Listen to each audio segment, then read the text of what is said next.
Well, joining us now, the Senior Minister Jitendra Singh. It is, of course, a very important day today, sir, in terms of the journey of Chandrayaan.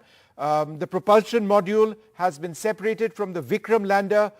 How is this a particularly significant event in terms of the overall mission? Thank you, Vishnu. Thank you for asking that.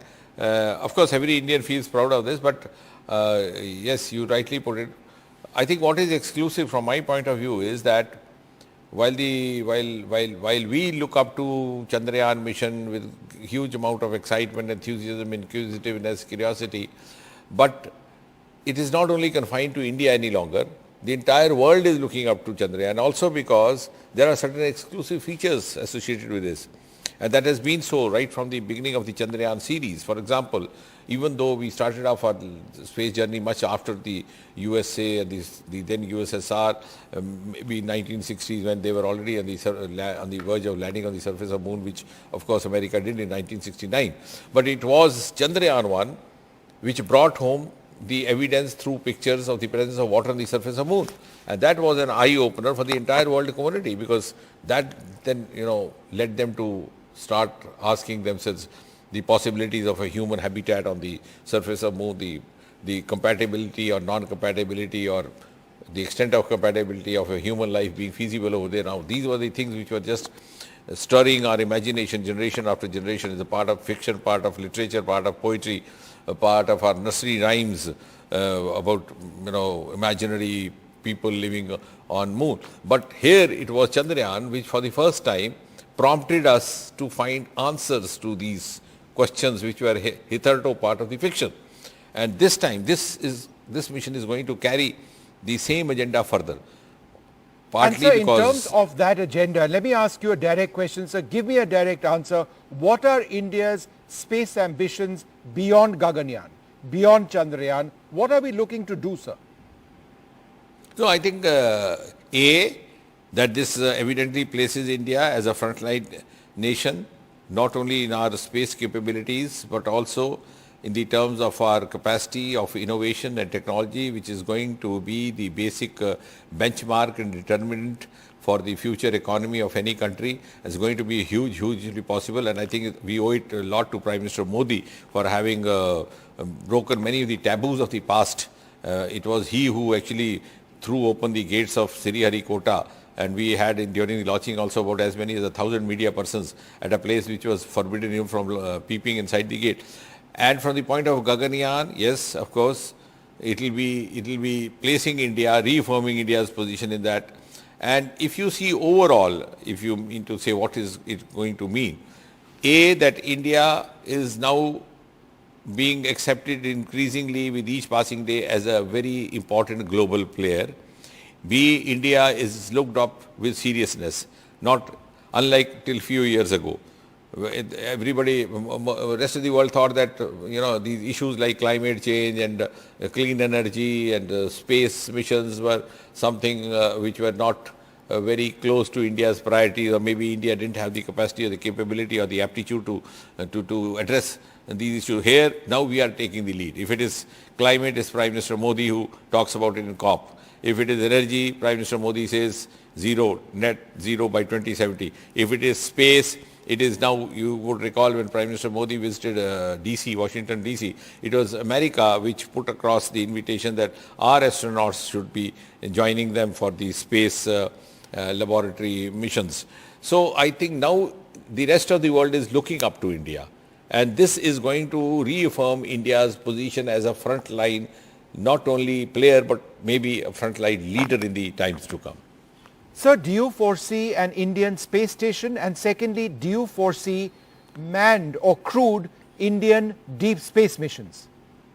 Yes, of course. We, as you asked about Gaganyaan, we are already into it. It got delayed, unfortunately, because of COVID by 2 or 3 years. We had to we had to interrupt the training of the potential astronauts, which was happening at the time of lockdown. They had to be called back from the Gregory Center in Russia, in Moscow. Now it got resumed. So we are now planning first mission, unmanned mission, maybe towards the end of this year or beginning of the next year.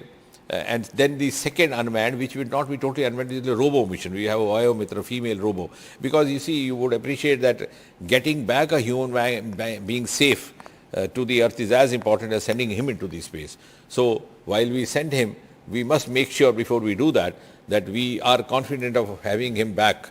That is important from all points of view. So these two initial missions will complete that exercise, will build up our confidence, and this will be a whole of government or whole of a nation approach, because you will have the naval safeguards, safeguards into that, you will have coast guards into that, you will have the navy functionaries also collaborating in that, you will have the shipping ministry also, and all of them put together will put in these exercise. So we will have that Gaganyaan thing, which I think is something which is not going to, which is going to get inputs which were not obtained by the earlier human missions by the other countries. Even the Chandrayaan 3, for the very reason that is landing in a virgin area, the South Pole area. Most of the earlier missions chose the relatively more convenient locations around the equator of the moon.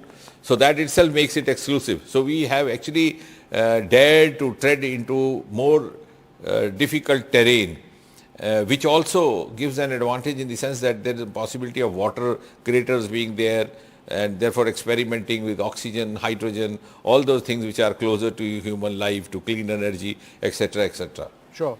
Sir, the Prime Minister loves science, doesn't he? And how closely did he monitor today's events, and is he going to be with ISRO on the 23rd of August? I needless to say that Prime Minister is not only monitors, he takes deep interest, he has a natural aptitude for this, and I have no hesitation to say that it's, but for him, it might not have been possible to have such a quantum jump.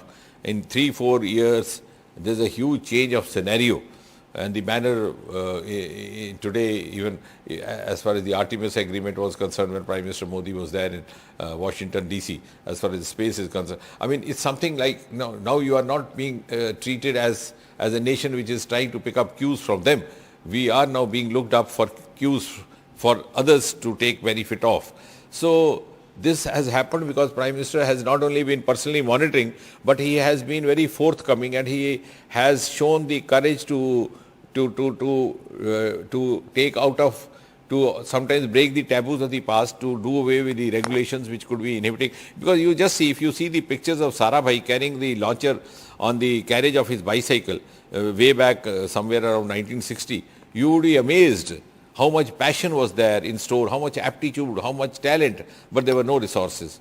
So I think Prime Minister Modi has not only monitored us, promoted us, given us an enabling atmosphere where we could give vent to all our aptitudes which are lying dormant hitherto. A final question to you. India signed on to the Artemis Accords. That's important because A, we want space for peaceful purposes, and B, we recognize that we can't do everything ourselves. It has to be a collaboration. Absolutely. I totally agree with you, and I think now the time has come when we have to, if we have to grow further, we have to grow in a synergy. The era of silos is over. The age of silos is over. It has to be a very collective approach, a very collaborative and a very integrated approach. And with the kind of stature that India is acquiring, our benchmarks have to be global, our approach has to be global, our parameters have to be global, and our performance also has to be global. All right. Well, sir, thanks. Wonderful speaking to you. And thank you, Vishnu. Thank you. I'm certain 23rd, we're going to be having a big celebration by this time or a little afterwards on the 23rd. Thanks very much, sir, for speaking to me. Thanks very much indeed.